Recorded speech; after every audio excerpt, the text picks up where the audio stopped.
Phoenix பறவை என்பது நெருப்பில் கருகி புதிதாக எழும் மறுஜன்மாகும். அதைப்போல நமது வாழ்க்கையில் ஏற்பட்ட தோல்விகள், கஷ்டங்கள், துன்பங்களை எதிர்கொண்டு புதிதாக எழுச்சி பெற சில வழிமுறைகள். 1. தோல்வியை ஏற்கவும், பாடம் கற்றுக்கொள்ளவும். தோல்வி என்பது கடைசி நிலை அல்ல, அது ஒரு பாடம். தோல்வியின் காரணங்களை ஆராய்ந்து மறுபடியும் முயற்சி செய்ய வேண்டும்.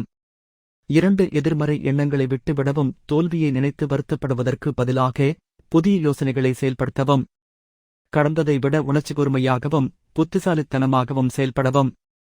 3. புதிய தொடக்கத்தை அமைத்துக் கொள்ளவும். பழைய வாழ்க்கை முறையை மாற்றி புதிய வழிமுறைகளை தேர்வு செய்யுங்கள். புதிய திறன்களை கற்றுக்கொண்டு முன்னேறுங்கள். 4. மனதை உறுதியாக வைத்துக் கொள்ளவும். மனதில் நம்பிக்கை, பொறுமை, தன்னம்பிக்கை வளர்த்துக் கொள்ளுங்கள்.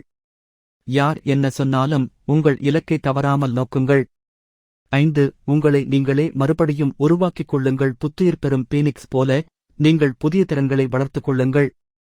உங்களின் பலவீனங்களை புரிந்து கொண்டு அவற்றை மாற்ற முயலுங்கள். 6. உறுதிமொழி எடுத்து செயல்படுங்கள். ஒவ்வொரு முறையும் புதிய உறுதிமொழிகளை எடுத்து செயல்படுங்கள். ஒரு விஷயம் தோல்வி அடைந்தால் புதிய வழியில் முயற்சி செய்யுங்கள்.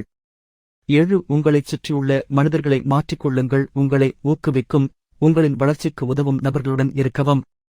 எதிர்மறை எண்ணங்கள் கொண்டவர்களிடமிருந்து விலகியிருங்கள். 8.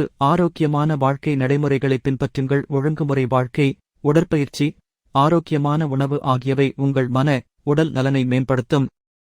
பீனிக்ஸ் பறவை போல வாழ்ந்தால் வாழ்க்கையின் எந்தச் சூழ்நிலையிலும் மீண்டு வந்து வெற்றி பெறலாம்.